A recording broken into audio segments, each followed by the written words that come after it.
Bonjour chers frères et sœurs de l'Église de l'Île-Jésus, nous sommes aujourd'hui le jeudi 25 novembre 2021 et nous allons méditer ensemble le chapitre 2 du Cantique des Cantiques, versets 1 à 7. Au verset 1er, la Sulamite se décrit comme une fleur. Son bien-aimé lui répond au verset 2. Il la compare à un lys parmi les ronces. Elle est donc pour lui la plus belle. Dans les versets 3 à 5, nous retrouvons les paroles de la Sulamite, qui considère son bien-aimé comme unique.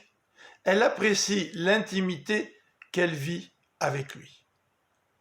La maison du vin dont il est question au verset 4 est certainement une expression dont le sens figuré souligne qu'ils s'enivrent l'un de l'autre. Toute leur relation en est une remplie d'amour. Au verset 5, les raisins et les pommes sont peut-être des symboles de leur amour. Le verset 7, quant à lui, se retrouve 3 fois dans le Cantique des Cantiques, au chapitre 3, verset 5, et au chapitre 8, verset 4. Lisons-le. « Ô filles de Jérusalem, ô je vous en conjure, par les gazelles ou par les biches de la campagne, n'éveillez pas, non, ne réveillez pas l'amour avant qu'il ne le veuille. » Quel est le sens de ce refrain qui marque ici la fin du premier poème? Je vous invite à lire les notes de la Bible d'études du Semeur, dont voici le résumé. Première interprétation, l'amour est une force puissante qui peut être dangereuse. Le verset 5 ne dit-il pas « Je suis malade d'amour ». Il faut donc agir avec sagesse. Deuxième interprétation, la relation sexuelle ne doit pas se précipiter et doit attendre que le partenaire soit prêt.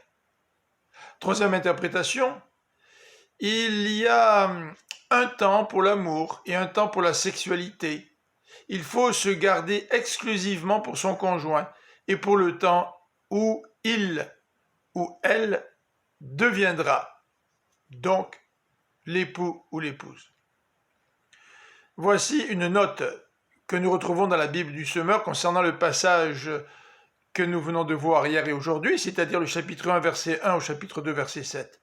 Dans cette section, certains éléments suggèrent que la Sulamite et son berger ne sont pas mariés.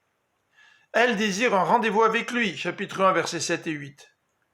On peut interpréter ce passage comme décrivant le désir de la Sulamite de s'unir avec son bien-aimé, tout en attendant le jour approprié du mariage.